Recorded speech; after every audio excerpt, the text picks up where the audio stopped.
Welcome back to talknorth.com. Our special for our listeners this week, go to bitesquad.com or the Bite Squad app, enter WILD 2018. WILD 2018, all caps, WILD 2018. You'll get 10% off your Bite Squad order this weekend only, Friday through Sunday. We're really targeting the Wilds games this weekend and the Vikings at Bears game. So order a lot of food, you get 10% off. The more you order, the more you get off. Thanks to bitesquad.com, and thanks to our listeners for helping us out with this one.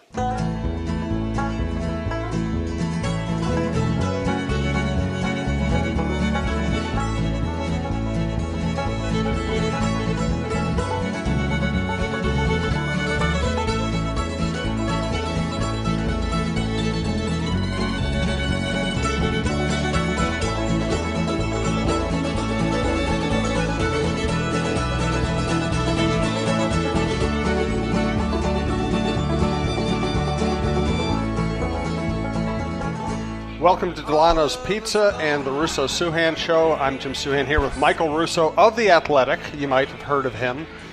We are at the downtown location of Delano's. It's on 4th Street, really close to Ramsey, really close to Target Center, Fine Line, all the cool places in downtown Minneapolis. Delano's Pizza also has a location in Woodbury. Please patronize them. We have a big crowd here tonight. Appreciate everybody who shows up, everybody who listens to the shows. Thanks to our sponsors, Twill and the United Galleria, WizKids.tech, FixologyRepair.com, Tony Hoagland, your State Farm agent in Champlin. We also have a Bite Squad deal to tell you about later. Let's get to it, Michael. Patronize has two completely different meanings. So many English words do. Yeah, but that is really, like, one is just offensive. You're right. Okay, so I'm going to retract. I'm going to edit my word choice. You always patronize me, so don't patronize Delano's the way Michael patronizes me. Just show up and buy pizza. First of all, I got to say, I cannot believe how many people are here tonight. I know. Thank you all for being here. Don't you all have something better to do on a Friday night? Apparently not. And come to a freaking podcast? You can tell by this crowd. You can tell by this crowd that these people are going to end up in a downtown club, listen to hip hop at about 3 a.m. Yeah. This is just how they start the evening. Right over there. Vicky's. I don't know what she's breaking it down. Maybe I don't know. Let's go with that. We have important hockey stuff to talk about. But we have really important Russo lifestyle stuff to talk about. Marriott has been hacked. I know. And Starbucks has a Starbucks for Life program. Your worlds are colliding in the international commerce. That was funny today when Russo last tweet that he knows you so well that he was going through my credit card statements. Oh my God, that guy! He has two of his they're not gifts, memes, I guess that make me laugh. Are the one with well, this one's really offensive, but me like having the pull hair fight with Patrick Waugh, but the one when I'm standing in front of John Tortorella. It was just, I don't know, there's something about it that makes me laugh. And he's going to be upset because I'm going to have to miss the Columbus home game. So in January I'm not going to be there. What are your priorities? Yeah, I'm going to Costa Rica. Oh, good for you. In the middle of the hockey season. How about that? Yeah. I just talked to somebody the other day who went to Costa Rica and said it's incredible. Yeah. So, yeah, Marriott was hacked. That's not good. Every sports writer in the country has to be a little concerned right now. The good thing is we're sports writers. There's nothing they can steal from us. We have nothing. Yeah, that's a good point. Our passport numbers are, Well, if somebody's on your flight to Costa Rica in your seat with your name, you know the deal. Yeah, then you mentioned, like right now it started yesterday. It's my favorite time of the year, the Starbucks for Life promotion, and I kind of find it cute that every single year I'll spend like $200 over the next like couple weeks just thinking that there's a chance I'm going to get Starbucks for Life. It's like the perfect scam for people that are addicts like me. I mean, Starbucks, they're sitting in their freaking Washington high-rise, and they're just like sitting there, and they're like, here's a funny idea. We're going to come up with this promotion called Starbucks for Life, and we're going to make probably quadruple what we make over the next 2 or 3 weeks with these freaking morons that are going to just absolutely spend a fortune just to maybe get 125 bonus points. So, speaking of which, I think you got the idea of listening to this podcast. Yeah. So, speaking right now, I have an inordinate amount of free rewards. I have 25 free drinks or food items. But, 9 of them have to be used by January 1st. So our next show here is December 12th. which December is 12th. at 6 p.m. Yes. It's a Wednesday night. So I think what we're going to do is it's at 6 p.m. I think at 5 p.m. I'll put out a tweet to remind people, but the first X amount of people that meet me at the Starbucks right there at the hotel across from Target Center will get a free something because I'm going to have to use these up. Free car? No, free drink, free food item. Disappointing. Yeah, free latte, free sandwich, free something. So that'll be our next promotion for the December 12th show. And I'm not even kidding. So 6 p.m., December 12th, we'll be here for our next live show. You're not here? Oh, Bob Seger. That's a good one. Where? At Target Center? Oh. You know, I'd heard about Bob Seger. He got to a certain point in his career where he just flew home every night. He never sleeps in a hotel anymore. He does a show, gets on his private plane, goes home, and spends a day or two at home before he goes to the next stop. Fascinating. Do you think the average person that's sitting at home that listens to our podcast that doesn't come here gets a kick out of when we just have conversations with Vicky in the middle of the podcast? Let's say yes. Yeah. Like, nobody at home knows what's going on. We're in right fantasy now. land here. Yeah. You know, we don't even know that people actually listen. Yeah. So let's just pretend that everybody likes it. Yeah. Okay, we will give you some red meat now. We will talk about the swoon very briefly. Thanks to Not Brandon a swoon Morton. yet. They've lost 2 in a row. You're so negative. Good point. Thanks to Brandon Morton, our producer. If you'd like to advertise with us, we have a new email if you'd like to advertise with us, talknorthpodcast@gmail.com. Please download before you listen. And once again, Delano's Pizza, downtown Minneapolis. Great lunch buffets. I love their gluten-free pizza. Some of the best pizza in town. They just won a big award for being one of the 100 best original pizzerias in America. And if you want to order Delano's Pizza, go to delanospizza.com or call 612-767-9494. Okay, so you're saying it's not a swoon. It feels swoony. Hey, if they win tomorrow night, they've won 3 of the last 5 games. See, you're so positive. Fun I don't know with why math. LaPanta rips you all the time. You're fun so with math. positive. So yesterday morning, I get down to the morning skate, and LaPanta and Gorg, the homers that they are like all over me because I had a tweet that said, can the Wild right the ship tonight? And they were just destroying me. And I'm like, look, first of all, let's just wait 8 hours, okay, because we all know what's about to happen tonight. They're going to lose. I mean, they rarely ever win in this building.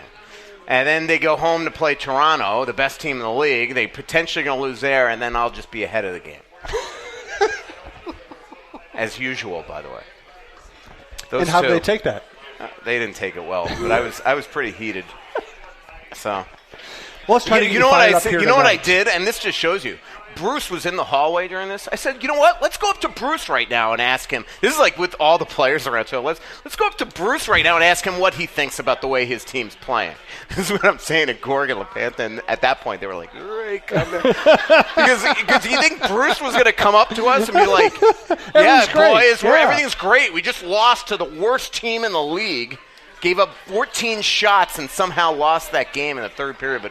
But yep, everything's perfect. You've actually hit on one of my favorite things about this marketplace. It's when so many local media members try to find the positive, and like the coach or the players going, "No, we stink. No, we just got killed. What are you talking about?" Yeah, like, look, I'm all. I mean, I don't know. I don't want to call them shills, but they're But it sounds like you shills. just did. So wow. Yeah. No, but it's just. I mean, like, come on. I mean, like. When they won 10 out of 12, I wrote how great they were. But this is the way it works. When they start to suck, you write how they suck. I mean, that's just how it works. Let me write this down. That's the rule of sports writing. That was in page 1, if I remember that book. What else can we get you fired up about? This is fun. Nothing. What's going on with Doobie? I don't know. I will tell you that if he struggles tomorrow night, or tonight when this podcast comes out against Toronto. If he does, we will have a goalie controversy because I bet you Alex plays in Vancouver. Dubnyk will get tomorrow's game against the Maple Leafs, and if he struggles, I could see Stalock get 2 out of 3 on this next road trip. Bruce just isn't happy right now, and I think he probably challenged him today. From all I've heard, he didn't have a great practice today either. He doesn't look good right now. I mean, he was so confident and sharp and precision-like in net at the beginning of the year, on his skates, getting his body into position, letting pucks hit him, no rebounds, just perfect. And now he's just like, fish out of water in net. Just even the first goal last night, lucky goal. But what happened 10 seconds before that? Guy shot from the wall, and it awkwardly couldn't make the save and rebound in front. Then he made a great save, but now it's just helter-skelter, and Jared Spurgeon, who's usually the most responsible guy, can't clear the puck, and it's a goal that Dubnyk has no chance on. But it starts before that. But even all game, like, he just could not. He doesn't look sharp right now. And this is what happens when a goalie loses confidence. He'll get his game back. He always does. I just said on the radio. I think we all forget that, and this is no fluke, that since 2015 he's the second best goalie in the NHL in every statistical category. Except for shutouts, where he's first, by the way. And so, look, he's going to get it back, but right now it is concerning, and they are worried about him. I just know that for a fact. They are worried about him. This isn't just, last night, again, not his fault on pretty much any of the goals. Like, second goal. Like, I always look at, and maybe I am a bit of a goalie apologist, but I always look at, like, who effed up. And, like, I'm sorry. Like, Cam Atkinson stepping into a one-timer all alone in the right circle. Is that on Dubnyk? Or is that on Charlie Coyle, who was in freaking Dublin, Ohio? Where was Charlie on that play? Like, he was so out of position, it's absolutely ridiculous. And so, third goal again. Sorry, Eriksson Ek doesn't get the puck deep. Leads to Riley Nash getting his first goal of the season. Fourth goal, again, it's Panarin. He's standing alone with four defenders standing still in front of him. None of this is Doobie's fault, but it's almost everything around those goals that makes me concerned about Doobie, where even look at in Arizona, on the one power play after they cut it to 3-2, after the delay of game, even the great save he made on Clayton Keller, when you go back and you look at that save, it's pretty alarming how he got over. It's just he's not in control anymore. So he'll get it back, but I just, he might need some practice time. So if tomorrow he's up against a hell of a challenge, and there's a good chance he gives up a lot of goals tomorrow, and then we're going to have to, see what happens in Vancouver. But I could see. I kind of think that Stalock starts that game anyway, because Bruce also he's kind of superstitious that way, where it's like maybe you start Stalock in Vancouver because Doobie started the last game in Vancouver and lost, and then you start Doobie in his hometown of Calgary, and then on the second of a back-to-back where Stalock won the last time they were in Edmonton, you play him there. So I kind of think it's almost leading to a situation where he could potentially lose 2 out of 3. So. More from goalie apologist Michael Russo after we thank Twill in the Edina Galleria, twillmn.com. I just bought some Stenstrom shirts out there to go with my Barber and Millar shirts, and bought a couple pairs of pants. I'm dangerous there when my wife goes with me. Check out Twill in the Edina Galleria, twillmn.com. Also Twill on Instagram. Jim usually doesn't like to shop for clothes. I don't like it when he shops for clothes either, because he used to buy stuff I'd want to throw out. That's why I'm so glad he's found Twill in the Edina Galleria. He likes shopping there because of the comfortable environment and the friendly staff. He finds clothes that actually fit him properly and are high-quality brands that will look great for years, whether he's golfing or working. Our favorites so far are Peter Millar, Johnny O, and Barber.